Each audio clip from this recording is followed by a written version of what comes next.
5-ші жалпы орта мектебінің түлегі Тоқашева Айша боламын. Адам қанша жыл өмір сүрсе де, қандай іспен айналысса да, оның өміріндегі ең ұмытылмас сәттер болып, мектепте өткізген уақыты болып қалатын шығар.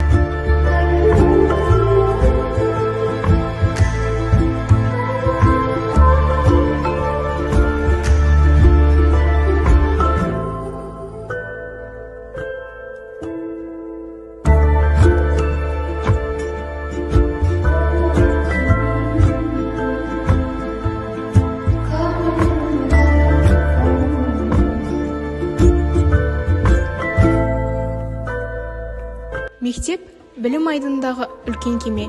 Ал осы кемеде 11 жыл уақытын әр бала өткізеді. Мектепке тарыдай болып кіріп, 11 жыл бойы білім алып, таудай болып шығамыз.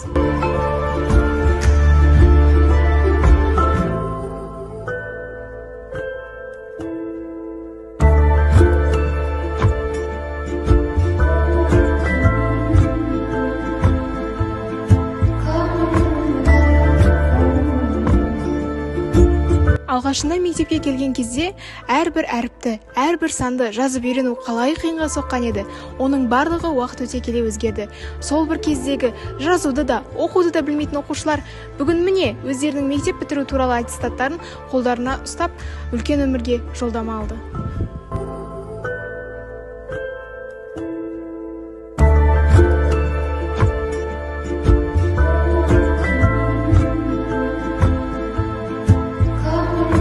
Мектеп қабырғасында өткізген әрбір күн, әрбір 45 минут менің балалық шағымның балғын уақыты болып қала бермек.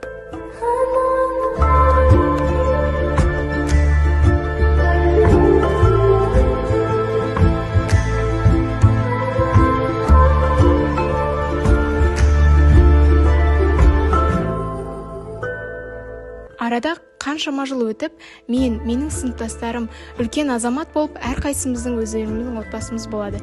Бірақ қаншама жыл өтсе де, қанша жасқа келсем де, қандай адам болсам да, өзімнің балғын балалық шақтарым өткен алтын ұя мектебім жүрегімнің төрінде болар анық.